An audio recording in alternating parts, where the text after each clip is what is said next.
வணக்கம் நேயர்களே, கடவுளூர் டிவி நேயர்களுக்கு லக்ஷ்மி நாராயணன் அன்பு வணக்கங்கள். இப்போ நம்ம பார்க்க போகிறது வார ராசி பலன் 4ஆம் தேதியிலேருந்து 10ஆம் தேதி வரை எப்படி இருக்க போதான்னு பார்க்க போகிறோம். எப்போதுமே சொல்கிறது தான் லக்னத்துக்கு பாருங்கள். ராசிக்கு பார்ப்பதை விட லக்னத்துக்கு பார்க்க ரொம்ப பர்ஃபெக்டாக இருக்கும். உதாரணமாக ஒரு விருச்சிக ராசி மகர லக்னம்னா நீங்கள் விருச்சிக ராசிக்கான பலன்களை பார்க்குறது மகர ராசிக்கான பலன்களை பார்க்கும்போது ரொம்ப பர்ஃபெக்டாக இருக்கும். முதல்ல வர்றது பொது பலன்கள், அதுக்கப்புறம் தசா புக்தி பலன்கள். உங்கள் ஜனனகால ஜாதகத்தில் என்ன தசா புக்தி அந்தரங்களோ அதை நோட் பண்ணி வச்சு அதை மிங்கிள் பண்ணி பார்க்கும்போது ரொம்ப பர்ஃபெக்டாக இருக்கும். வீடியோட எண்டில் டிப் ஆஃப் த வீக் இருக்குது, மறக்காமல் பாருங்கள். ரிஷபராசி. ரிஷபராசிக்கு பார்த்திங்கன்னா உங்களது ராசி அதிபதி சுக்கிரன் பார்த்தோம்னா உங்களுக்கு ராசியிலே இருக்கும்போது வேலை சம்மந்தமான விஷயங்கள், கேட்ட இடத்த காசு கிடைக்கிறது, இந்த மாதிரி விஷயங்கள் எல்லாமே ரொம்ப சிறப்பாக இருக்குங்க. ஸோ அது ரொம்ப நல்ல விஷயந்தான். அதுக்கப்புறம் 2, 5ஆம் அதிபதியான புதன் 12ல் இருக்கும்போது குழந்தைகளுக்காக கொஞ்சம் கடன் வாங்குறது, கொஞ்சம் அலைச்சல்கள் இருக்கிற மாதிரி ஃபீலிங் கண்டிப்பாக ஏற்படுத்தும். ஸோ மற்றபடி பார்த்திங்கன்னா உங்களது 3ஆம் அதிபதியான சந்திரன் சிறப்பான ஏற்றங்கள், நல்ல லாபங்கள். வாரத்தில் ஒரு திங்கள் செவ்வாயில் மட்டும் சின்னதாக ஒரு மனக்கலக்கங்கள் இருக்கும். ஏதாச்சும் தம்பி ஏதாவது திட்டான், இல்லை ஏதோ செக்கு கொடுத்துட்டு அதை பாஸ் பண்ணுறது கொஞ்சம் கஷ்டப்படுறதுக்கும், ஐயோ வாக்கு கொடுத்துட்டேங்க அது பண்ண முடியல, அப்படி ஹானர் பண்ண முடியலங்கிற சூழ்நிலையை ஏற்படுத்தலாம். அதனால் கொஞ்சம் ஜாக்கிரதையாக இருக்கிறது ரொம்ப ரொம்ப நல்லது. அதுக்கப்புறம் 4ஆம் அதிபதியான சூரியன் உங்களுக்கு 12ல் இருக்கும்போது வீடு பராமரிப்பு வேலையில் வண்டி வாகனம் செலவுகள் இதெல்லாம் கொஞ்சம் இருக்கும். ஸோ மற்றபடி எல்லாமே ஒரு நல்ல செலவாக நம்ம தான் மாற்றிக்கணும். என்றைக்கு தான் நம்ம தானே பண்ணி ஆகணும். ஸோ அதனால் கொஞ்சம் செலவுகள் இருக்கிறதுக்கான இப்போ தாயார் கொஞ்சம் செலவு வைப்பாங்க, இல்லைனா கொஞ்சம் பிரயாணம் பண்ணுற மாதிரியான விஷயங்களை கண்டிப்பாக ஏற்படுத்துங்க. அதுக்கப்புறம் பார்க்கும்போது உங்களது 6ஆம் அதிபதியான சுக்கிரன் ராசியிலே இருக்கும்போது உடம்பு கொஞ்சம் ஜாகிரதையாக பார்த்துக்கணும். உடம்பு வலிக்கும், கொஞ்சம் ஒரு பெயின்ஃபுல்லாக ஒரு டயர்டாக இருக்கிற மாதிரி ஃபீல் இருக்கும். ஸோ கொஞ்சம் நல்லா ரெஸ்ட் எடுத்துக்கிறது ரொம்ப ரொம்ப நல்லது. மற்றபடி வேலை இல்லாதவர்களுக்கு வேலை கிடைக்கிறதுக்கான வாய்ப்பு, கடன் கேட்டிருந்தீங்கன்னா கடன் கிடைக்கிறதுக்கான வாய்ப்புகளுமே ரொம்ப நல்லா இருக்குங்க. ஸோ அதுக்கப்புறம் உங்களது 7ஆம் அதிபதியான செவ்வாய். ஸோ 7ஆம் அதிபதி செவ்வாய் 12ல் இருக்கும்போது சுப செலவுகள், நிறைய சுப செலவுகள் வர்றதுக்கு, அதுவும் 11ல் இருக்கும்போது சுப செலவுகள் வரும். அதே நேரத்தில் அந்த நல்ல ஒரு திருமணம் மற்றும் சுப நிகழ்ச்சி நடத்துறதுக்கான விஷயங்கள் எல்லாமே ரொம்ப அற்புதமாக இருக்குங்க. அதுக்கப்புறம் 8 குரு. ஸோ 8ஆம் அதிபதி 2ல் இருக்கும்போது பார்த்து பேசணும். நண்பர்கள், மூத்த சகோதர சம்பந்தமான விஷயங்களில் கொஞ்சம் கவனமாக இருந்துக்கிறது ரொம்ப ரொம்ப நல்லது. அதுக்கப்புறம் பார்க்கும்போது 9, 10ஆம் அதிபதியான சனி 11ல் இருக்கும்போது தந்தை சார்ந்த விஷயங்கள், வெளிநாடு சம்பந்தமான விஷயங்கள், நல்ல லாபங்கள், தொழில் ரீதியான விஷயங்களும் அடுத்த கட்டத்துக்கு முன்னேறதுக்கான வாய்ப்பு எல்லாமே ரொம்ப சிறப்பாக இருக்குங்க. உங்களுடைய 11ஆம் அதிபதி 2ல் இருக்கும்போது அது 8ஆம் அதிபதியாக இருக்கும்போது கொஞ்சம் கவனமாக பேசணும். நண்பர்கள், மூத்த சகோதரர்கள் கொஞ்சம் நம்மளை ஏடாவடமாக ட்விஸ்ட் பண்ணி விடுறதுக்கான வாய்ப்புகளும் கொஞ்சம் கவனமாக பார்த்துக்கணும். இன்வெஸ்ட்மெண்ட் சம்மந்தமான விஷயம் கொஞ்சம் கவனமாக இருக்கிறது ரொம்ப ரொம்ப நல்லது. 12ஆம் அதிபதியான செவ்வாய் பார்த்திங்கன்னா 11ல் இருக்கும்போது நல்ல வருமானங்களை கொடுத்துரும். சுப நிகழ்ச்சிகள், சுப விரயங்கள் இருந்தாலும் அது ஒரு ஆக்கப்பூர்வமான விஷயத்துக்காக இருக்கிறதுனால ரொம்ப சூப்பருங்க.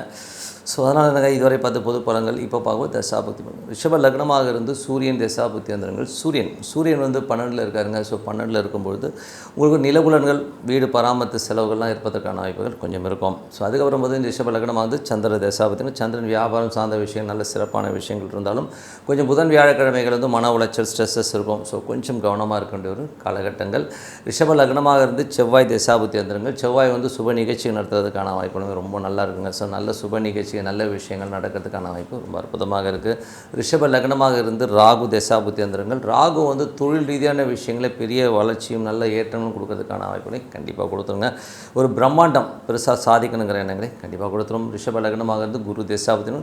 குரு பார்த்திங்கன்னா பேசும்போது கொஞ்சம் கவனமாக பேசணும். இன்வெஸ்ட்மெண்ட் சம்மந்தமான விஷயங்களில் கொஞ்சம் கேர்ஃபுல்லாக இருந்துக்கிறது ரொம்ப ரொம்ப நல்லது. அது மட்டும் இல்லாமல் உங்களுக்கு மேஜராக பார்க்க வேண்டிய ஒரு விஷயம் என்னென்னா, நண்பர்கள், மூத்த சகோதரர்கள் நமக்கு ஏதாச்சும் ஏடகூடமாக பேசி நம்மளை டார்ச்சர் பண்ணுறதுக்கான வாய்ப்புகள் இருக்குது. ஸோ அந்த மாதிரி விஷயங்களே கொஞ்சம் கேர்ஃபுல்லாக இருந்துக்கணும். ரிஷப லக்னமாக இருந்து சனி தசாபுக்தி அந்தரங்கள். சனி பார்த்திங்கன்னா உங்களுக்கு 9, 10ஆம் அதிபதி. அவர் 11ல் இருக்கும்போது தந்தை சார்ந்த விஷயங்கள், வெளிநாடு வெளியூரில் இருக்கவங்களாம் சிறப்பான வருமானங்கள், தொழிலும் நல்ல ஒரு வருமானம் வர்றதுக்கான எல்லாமே ரொம்ப சிறப்பாக இருக்குது. ரிஷப லக்னமாக இருந்து புதன் தசாபுக்தி அந்தரங்கள். புதன் பார்த்திங்கன்னா உங்களுக்கு 11ல் இருக்கும்போது 12ல் இருக்கும்போது நிறைய அலைச்சல்களை கொடுத்துரும். ஏன்னா குழந்தைகள் சம்பந்தமான விஷயங்கள், சில பேர் ஆன்மீக சுற்றுலா, ஆன்மீக பயணங்கள் போகிற மாதிரி விஷயங்கள் எல்லாமே அற்புதமாக இருக்குது. ரிஷப லக்னமாக இருந்து கேது தசாபுக்தி. கேது 4ல் இருக்கும்போது தாயாரோட உடல்நலம் சம்பந்தமான விஷயங்களில் கொஞ்சம் கவனமாக இருக்கணும். நிலபுலன்கள், வண்டி வாகனங்களுக்காக சின்னதாக கடன் வாங்குற மாதிரி சூழ்நிலை கண்டிப்பாக ஏற்படுத்தும். ரிஷப லக்னமாகிறது சுக்கிர தசாபுத்தி யந்திரங்கள். சுக்கிரன் 6ஆம் அதிபதி உங்களது ராசியிலே இருக்கும்போது உடல் நலத்தில் கொஞ்சம் கவனமாக இருந்துக்கணும். சில நேரங்களில் டயர்டாக இருக்கலாம், கொஞ்சம் ரெஸ்ட் எடுத்து உடல் நலத்தை பாதுகாத்துக்கணும். கடன் கேட்ட இடத்துல கிடைக்கும், வேலை இல்லாதவர்களுக்கு வேலை கிடைக்கிறதுக்கான எல்லாமே ரொம்ப நல்லா இருக்குங்க. ஸோ மற்றபடி என்னங்க, என்னை பொறுத்த ஒரு நல்ல ஒரு பிரார்த்தனை, மனதார இறைவனை ஒரு டெய்லி ஒரு பர்டிகுலர் டைமில் பிரார்த்தனை பண்ணி பாருங்கள். கண்டிப்பாக நம்ம அடுத்த லெவல் போகிறதுக்கான ரொம்ப சிறப்பாக இருக்குது. Tip of the week. So tip of the வீக்கில் நம்ம பார்க்கும்போது விஷ்ணுபதி புண்ணிய காலம். ஸோ இது பயங்கரமாக ஒர்க் ஆகிற ஒரு விஷயம். விஷ்ணுபதி புண்ணிய காலம். பணம் இல்லை, எனக்கு பொருளாதாரத்தில் நிறைய சிக்கலில் இருக்கேன் அப்படிங்கிறவங்களுக்கு ஒரு பெரிய ஒரு வரப்பிரசாதம். இது பண்ணி பாருங்கள், ரொம்ப எக்ஸ்ட்ராடனரியான ஒரு விஷயமாக இந்த விஷ்ணுபதி புண்ணிய காலம் இருக்குங்க. இது எப்போ வருது அப்படின்னும் போது இந்த வைகாசி மாதம் வருது. அதுவும் மே 15. ஸோ மே 15 அன்றைக்கி விஷ்ணுபதி புண்ணிய காலம். அன்றைக்கி பார்த்து சிவராத்திரி வேறு. ஸோ அதனால் மே 15ஆம் தேதி காலையில் ஒரு 10:30 மணிக்குள்ளே இந்த வழிபாடை முடிக்கிறது ரொம்ப ரொம்ப நல்லதுங்க. ஸோ ரொம்ப சூப்பராக இருக்கும். இது நான் ப்ராக்டிக்கலாக நிறைய பேருக்கு சொல்லி எல்லோருக்குமே ஒரு பொருளாதாரத்தில் அடுத்த கட்டத்துக்கு போன மாதிரி விஷயங்கள் இருக்கும். பணம் இல்லாதவங்களுக்கு பார்த்திங்கன்னா பேங்க் பேலன்ஸ் நல்லா ஏறி இருக்குது, நிறைய பணம் இருக்குங்கிற மாதிரி சொல்கிற மாதிரி விஷயங்கள் இருக்குது. ஸோ இது வழிபாடு முறை எப்படி அப்படிங்கிறது பார்ப்போம். ஸோ வழிபாடு முறைகளில் பார்த்திங்கன்னா விஷ்ணு கோயில்களுக்கு போகிறது, கொஞ்சம் பழைய விஷ்ணு கோயில் போகிறது ரொம்ப சூப்பருங்க. ஒரு 27 பூ வச்சுக்கோங்க கையில். ஏன்னா கவுண்டிங் நீங்கள் எண்ணிட்டிங்கன்னா இறைவனை நம்ம வழிபாடு பண்ணும்போது 1, 2 பார்த்துட்டே இருப்போம், இறைவனை விட்டுருவோம். ஸோ இந்த காலகட்டத்தில் அந்த விஷ்ணுவை நீங்கள் ஒரு 27 முறை ஓம் நமோ நாராயணா, ஓம் நமோ நாராயணான்னு சொல்லிவிட்டு ஒரு 27 முறை சுற்றணுங்க. ஸோ ஒவ்வொரு முறை சுற்றி வருமோ ஒவ்வொரு பூ வச்சுட்டு வாங்க. அந்த இறைவனை வேண்டுதல், அந்த இறைவன் உங்களோட மனதார உள்ளுக்குள்ளே ஒன்றி அந்த இறைவனை வணங்கிட்டு வாங்க. அதுவும் அன்றைக்கி அந்த 10:30 மணிக்குள்ளே மே 15 காலை 10:30 மணிக்குள்ளே இந்த பிரார்த்தனை முடிங்க. 27 முறை வலம் வாங்க. நமஸ்கரிச்சுட்டு விஷ்ணுவை விஷ்ணுவோ கிருஷ்ணரோ எதானா இருக்கலாம், பட் விஷ்ணுவின் அவதாரமாக இருக்கிற கோயில்களில், அதுவும் பழைய கோயிலாக இருந்தால் ரொம்ப சூப்பராக இருக்கும்.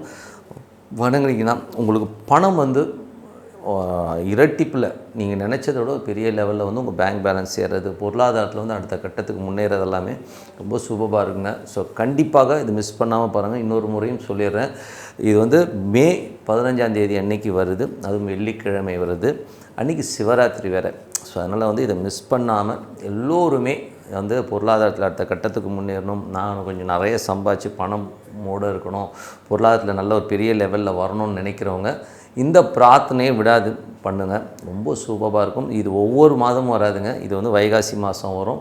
ஸோ இதுக்கப்புறம் பார்த்தா 2 மாதம் கழித்து தான் வரும். ஸோ அதனால் இந்த விஷ்ணுபதி புண்ணிய காலத்தை மிஸ் பண்ணாமல் எல்லோருமே வணங்கணும்னு சொல்லிட்டு உங்களிடம் விடைபெறுவது உங்கள் லக்ஷ்மி நாராயணன். ஜீவனன். கடவுள் அருள் டிவியை பார்த்தமைக்க நன்றிகள். மேலும் இது போன்ற தகவல்களை தெரிந்து கொள்ள கடவுள் அருள் டிவியை சப்ஸ்கிரைப் செய்யுங்கள். மறக்காமல் பெல் ஐக்கானை கிளிக் செய்யுங்கள்.